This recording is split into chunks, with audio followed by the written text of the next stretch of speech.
നമസ്കാരം.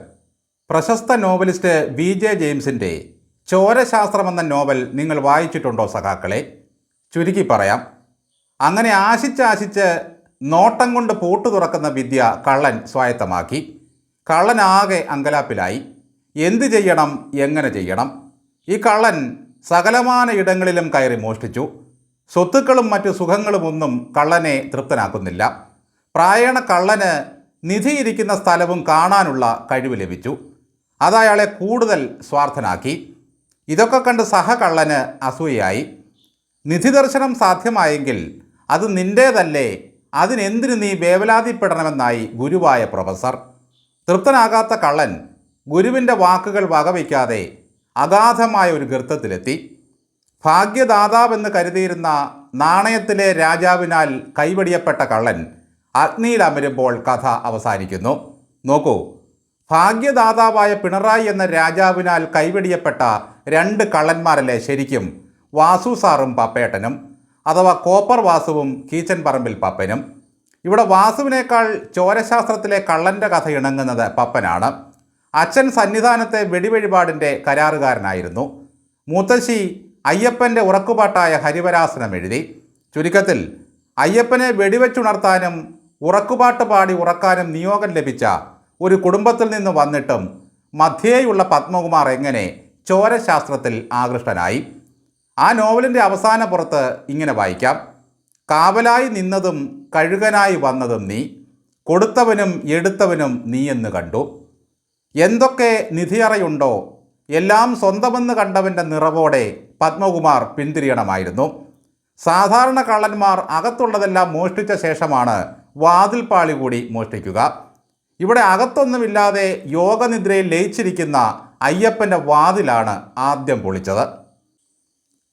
ഈ വിഷയത്തിൽ ഗോവിന്ദൻ പറയുന്നത് ഇന്നലെ പറഞ്ഞതല്ല ഇന്ന്. പത്മകുമാർ കുറ്റക്കാരനാണോ എന്ന് പാർട്ടി തീരുമാനിക്കും. കുഞ്ഞനന്തനെപ്പറ്റിയും കൊടിസുനിയെപ്പറ്റിയും കപ്പലണ്ടിക്കണ്ണനെപ്പറ്റിയും കശുവണ്ടിക്കള്ളനെപ്പറ്റിയും മുകേഷിനെപ്പറ്റിയുമൊക്കെ പാർട്ടിക്കും ഗോവിന്ദനും ഇതേ അഭിപ്രായമായിരുന്നു. കോടതി ശിക്ഷിച്ചാലേ കുറ്റവാളിയാകൂ. ഇനി അഥവാ കോടതി ശിക്ഷിച്ചാലും പാർട്ടി അത് സമ്മതിക്കണമെന്നില്ല. വളരെ ചിട്ടയായി പരാജയത്തിലേക്ക് കൂപ്പുകുത്തിക്കൊണ്ടിരിക്കുകയാണല്ലോ സഖാവേ നിങ്ങളും നിങ്ങളുടെ ഈ പാർട്ടിയും. പത്തനമാറ്റ് പരിശുദ്ധിയുള്ള പിണറായി വായ തുറക്കുന്നില്ല, പുറത്തിറങ്ങുന്നതേയില്ല. വായിക്ക് വിശ്രമമില്ലാതെ പണിയെടുക്കുന്നത് ഗോവിന്ദൻ മാത്രമാണ്. വാസവനോട് വായ തുറക്കരുതെന്ന് പറഞ്ഞ കോടതി ദയവായി ഈ ഗോവിന്ദനോടും ഒന്ന് പറയൂ ചിരിക്കരുതെന്ന്. വീതി കൂട്ടി ചിരിക്കുമ്പോഴുള്ളിൽ വീതുളി തേച്ചു മിനുക്കുന്ന ചിരിയാണ് ഗോവിന്ദൻ്റെ ചിരി. മുൻപല്ലുകൊണ്ട് ചിരിക്കുമ്പോഴും അണപ്പല്ലുകൊണ്ട് മാഷ് ഞറുമുന്നത് ഞങ്ങൾ അറിയുന്നു. വാലിന് തീ പിടിച്ച പോലെ ഓടുകയാണ് ഘടകംപള്ളി സുരേന്ദ്രൻ.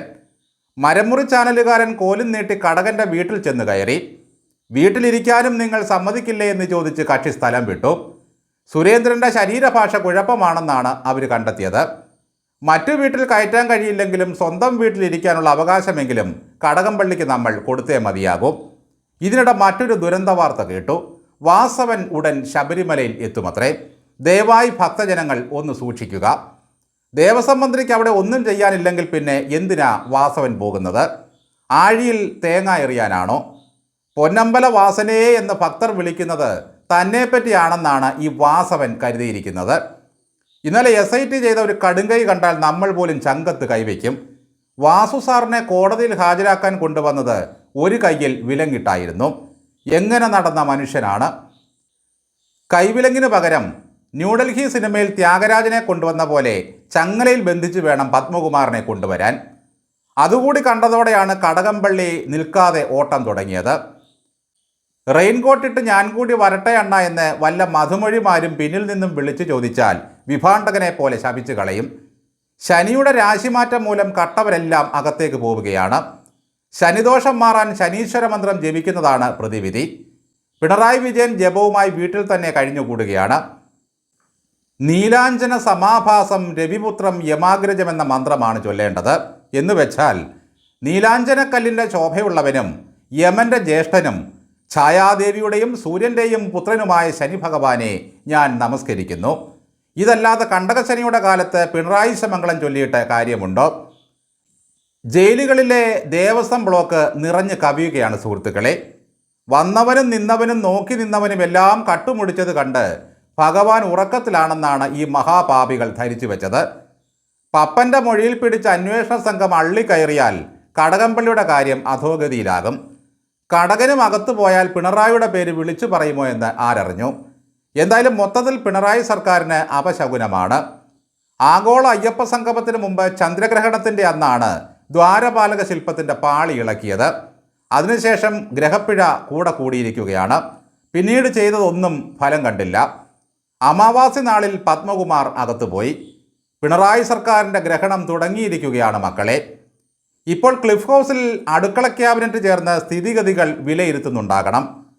പണ്ടൊക്കെ ദൈവം വല്ലപ്പോഴും ഇപ്പോൾ ദൈവം കൂടെ എന്ന് പറഞ്ഞ അവസ്ഥയാണല്ലോ ഇത്. എന്തൊക്കെ ഞെളിച്ചിലും വെല്ലുവിളിയുമായിരുന്നു. ദാണ്ടേ കിടക്കുന്നു കോന്നൻ പല്ലും കോത്ത് എന്ന അവസ്ഥയിലാണ് ഇപ്പോൾ പാർട്ടി. ഗോവിന്ദൻ പറയുന്നത് CPM വിശ്വാസികൾക്കൊപ്പമാണെന്നാണ്. എൻ്റെ പൊന്നോ, ഇത് കേൾക്കുമ്പോൾ തന്നെ അപകടം മണക്കണം.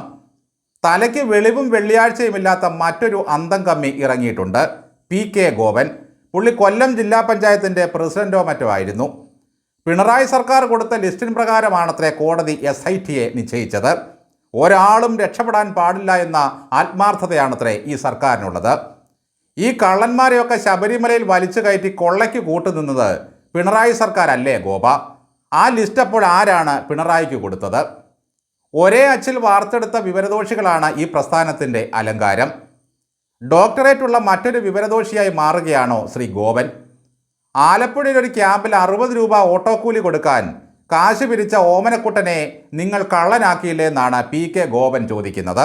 നോക്കണേ, ഓമനക്കുട്ടൻ എവിടെ? അമ്പലക്കള്ളന്മാരായ കോടീശ്വരന്മാരെവിടെ? ഗോപൻ പറയുന്നത് പത്മകുമാറിനെ ഒരു കോടതിയും ശിക്ഷിച്ചിട്ടില്ല, അയാൾ കുറ്റവാളിയല്ല എന്നൊക്കെയാണ്. ഒരു വായിൽ തന്നെ 2 വർത്തമാനം പറയും. ആഭ്യന്തര വകുപ്പ് കൈകാര്യം ചെയ്യുന്നത് CPM ആണെന്നും പറഞ്ഞു കളഞ്ഞു ഈ ഡോക്ടർ ഗോപൻ. പത്മകുമാർ കൂടി അറസ്റ്റിലായതോടെ ഞങ്ങളുടെ ആത്മവിശ്വാസം ഇരട്ടിച്ചുവെന്നാണ് ഗോപൻ പറയുന്നത്. പക്ഷേ പുറത്താക്കണമോ എന്ന് ഞങ്ങൾ തീരുമാനിച്ചു കൊള്ളാം. മാതൃഭൂമിയിലെ ചർച്ചയിൽ പിണറായിയെ കാരണഭൂതനെന്ന് സന്ദീപ് വാര്യർ വിളിച്ചത് മാധുവിനത്ര സുഖിച്ചില്ല. അത് മോശം പദപ്രയോഗമാണത്രേ.